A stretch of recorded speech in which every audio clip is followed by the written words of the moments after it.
Ya, Anda masih bersama kami di Hot Ekonomi dan kembali kita lanjutkan dialog kita bersama Bu Dita, Pak Haryadi dan juga Pak Ganjar. Bu Dita?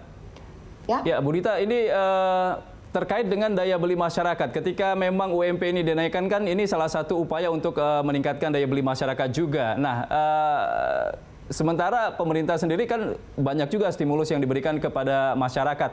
Kira-kira apa yang menjadi pertentangan antara menaikkan UMP 2021 dengan ingin meningkatkan daya beli masyarakat, Bu Dita?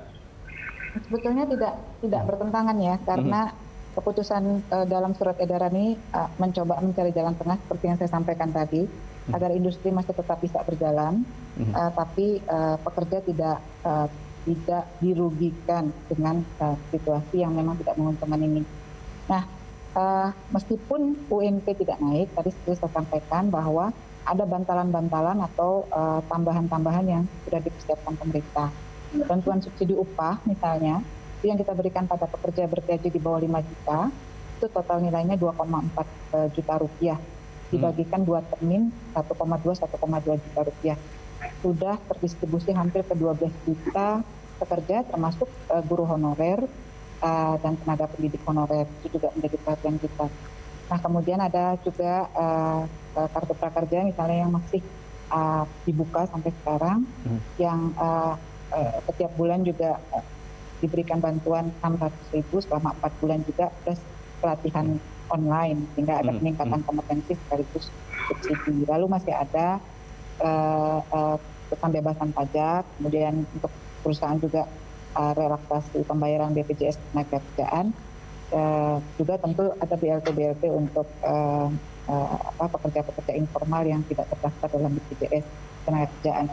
Jadi skema-skema tambahan pendukung itu banyak, sehingga kalau dibilang bahwa ini akan mengurangi atau menurunkan pendapatan buruh, secara nominal memang tidak berbeda dari tahun lalu.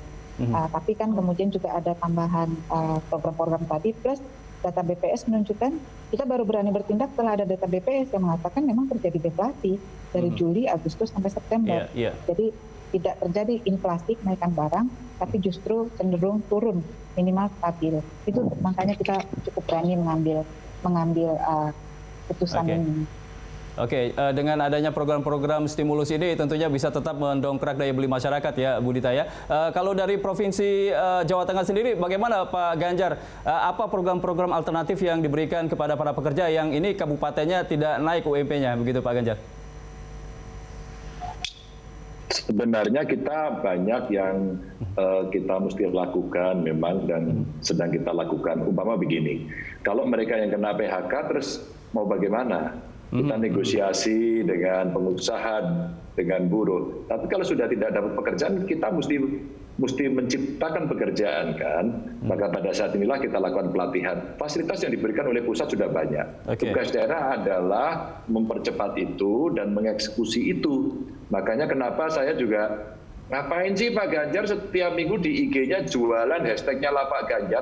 Sebenarnya itu bagian berikhtiar saja. Ngapain sih Pak Ganjar maksa-maksain ASN untuk membeli sayurnya petani yang tidak terbeli? Itu karena kita mau jualan, kita mau bantu mereka. Ngapain sih Pak Ganjar ajak BI sampai BI cabang-cabang atau perwakilan luar negeri semua jualan UMKM Jateng? Karena kami ingin menjual itu, karena banyak kesempatan-kesempatan yang bisa diperoleh ketika kemudian ada yang kena PHK, mereka usaha sendiri, ternyata jauh lebih bagus hasilnya. Nah, kita kan harus memberikan semangat pada rakyat. Tidak boleh kita hanya bertengkar, kemudian kita menghadapi kegelapan di masa sekarang ini, pandemi. Di depan itu rasanya semua orang melihat gelap. Saya tidak. Saya melihat ada titik terang di sana kok. Di sana itu ada optimisme. Maka mari kita bangun bersama-sama. Ya, tidak bisa membahagiakan semua, tapi ini ikhtiar yang coba kita bangun. Itu, Mas. Oke, tetap harus optimis Pak Ganjar ya. Dari Pak Haryadi sendiri, kira-kira kedepannya kalau misalnya ini UMP ini ternyata diikuti kenaikannya oleh beberapa daerah lain, apa langkah dari Apindo sendiri, Pak Haryadi? Ya, kalau dari kami kan tentunya kita tidak bisa melakukan apapun ya, karena memang kewenangan untuk menetapkan upah minimum itu ada di kepala daerah secara undang-undang. Tapi kan melibatkan pengusaha juga Pak untuk menentukannya.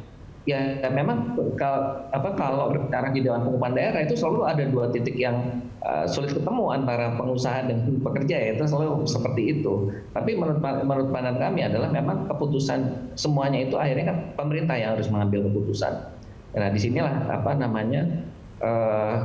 kecermatan dari kepala daerah ataupun dari pemerintah, ya tidak hanya karena di nasional juga ada Menteri Tenaga Kerja untuk melihat menimbang dengan berbagai kondisi yang real. Nah, yang selalu saya sampaikan adalah data-data makro kita sudah sangat jelas bahwa kita selama kurun waktu 17 tahun sejak Undang-Undang 13 Ketenagakerjaan itu diundangkan, terjadi penyusutan yang sangat signifikan di lapangan kerja formal kita. Tentunya bukannya informal itu nggak bagus ya Mas Andre, tapi kalau informal itu kan memang perlindungannya lebih sangat minim, bahkan tidak ada perlindungan di sana.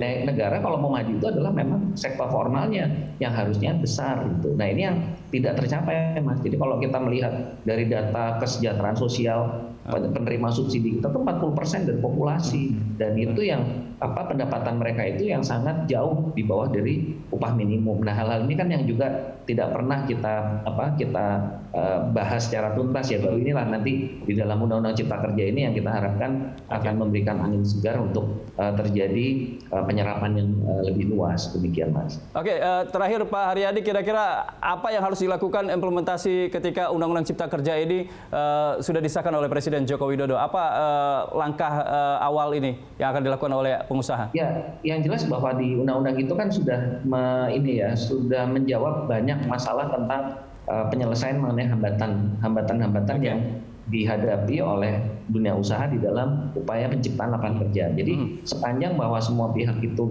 mendukung penuh itu, saya rasa tidak ada masalah. Tapi kalau yang problem ini kan adalah nanti apabila di dalam pelaksanaannya para pihak penyelenggara negara ini masih belum sama semangatnya, ya. Ini yang jadi problem karena itu juga bisa akan jadi melambatkan upaya kita. Baik. Terima kasih Pak Haryadi, dan terakhir saya minta tanggapan dari Bu Dita, kira-kira jalan tengahnya seperti apa agar pengusaha tetap bisa survive dan juga tidak ada lagi gelombang PHK berikutnya, begitu Bu Dita? Ya, pertama begini, jadi memang kita sudah sampai pada titik bahwa model pengambilan keputusan secara bipartit itu adalah model yang paling ideal. Tadi benar Pak Ganjar katakan bahwa upah minimum itu hanya untuk pekerja dengan masa kerja tahun pertama, jadi itu safety net saja, sangat minimal. Kalau kita tidak bisa menemukan pola bipartit yang sehat, pekerja di perusahaan, maka terus-menerus upah minimum akan menjadi sengketa, sumber sengketa, baik sengketa ekonomi maupun sengketa politik. Jadi dalam kesempatan ini kita sudah harus mulai mau tidak mau memaksa diri pengusaha dan pekerja untuk duduk bareng di tiap-tiap perusahaan, memutuskan secara bipartit upah yang paling layak sesuai produktivitas dan kompetensi mereka. Oke, baik. Terakhir dari Pak Ganjar, kira-kira Pak Ganjar, terakhir Pak Ganjar, kira-kira jalan tengah atau titik temu yang harus dilakukan agar semua pihak ini sama-sama menemukan solusinya seperti apa Pak Ganjar? Saran Anda Pak Ganjar?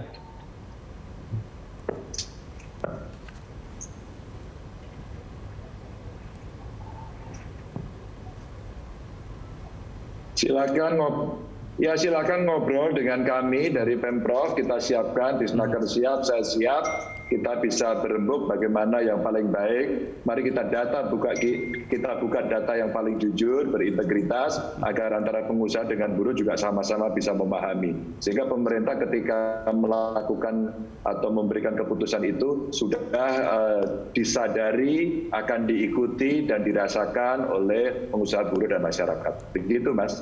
Baik, terima kasih Pak Ganjar Pranowo, Pak Haryadi Sukamdhani, dan juga Ibu Dita. Terima kasih sudah bergabung di Hot Economy. Mudah-mudahan ada solusi dari UMP 2021 ini. Pemirsa, sampai di sini kebersamaan kita dalam Hot Economy. Anda bisa mengirimkan informasi dan saran ke email kami di redaksi@berita1.tv atau follow kami via Twitter, Facebook, YouTube, dan Instagram. Saya Andra Lesmana mewakili seluruh kerabat kerja yang bertugas undur diri. Terima kasih.